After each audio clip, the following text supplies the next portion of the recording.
Le premier symptôme douloureux du mal d'incarnation, c'est le suivant. C'est que tu te sens malheureuse.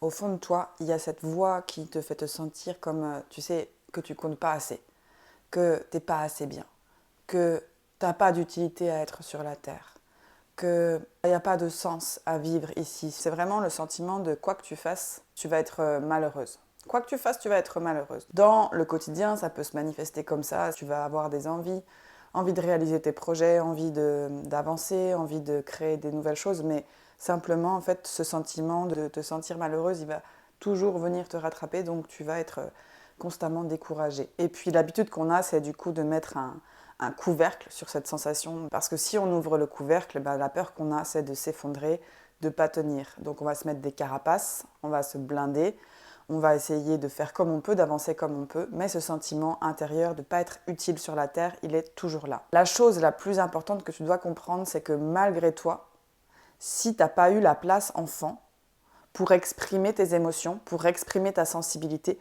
tu vas porter continuellement ce sentiment d'être malheureuse. C'est malgré toi que tu portes ce sentiment-là. Donc il n'y a pas à se juger dans un premier temps.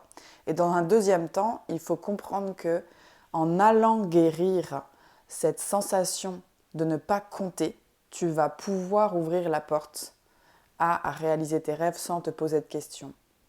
Mais la guérison va se placer dans l'expression libre de qui tu es. Le contraire de se sentir malheureuse, c'est de pouvoir être pleine de joie, exprimer librement ce que tu ressens, ta vérité, ton message, te sentir entendue, comprise, te sentir reconnue, te sentir aimée.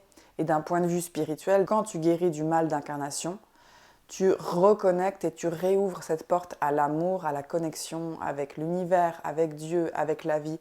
Et tu sens que tu comptes, tu sens que tu es à ta place sur la terre. Alors pour guérir ce sentiment de ne pas compter, il va falloir commencer à comprendre que ton envie de t'exprimer librement, ton envie de rayonner, ton envie d'expanser l'amour, de partager l'amour autour de toi, c'est ça le fondement de ce pourquoi tu es venu sur la terre, de ce pourquoi tu t'es incarné. Pour savoir ce qui peut réellement changer dans ta vie en matière d'incarnation, en matière d'émotion intérieure, je te propose un bilan personnalisé gratuit pour t'aider à comprendre tes enjeux d'incarnation. Pourquoi tu te sens peut-être tout le temps malheureuse? Pourquoi est-ce que tu as l'impression de ne pas compter? Pourquoi est-ce que tu crois que ta lumière ne compte pas? On verra ensemble comment on peut bouger les lignes. Qu'est-ce que tu as à guérir au fond de toi pour pouvoir prendre véritablement ta place sur la terre et pour pouvoir être pleine de joie et de vitalité dans tes projets de cœur? Envoie-moi un message privé ou rends-toi directement sur mon site internet pour en savoir plus sur le refus d'incarnation.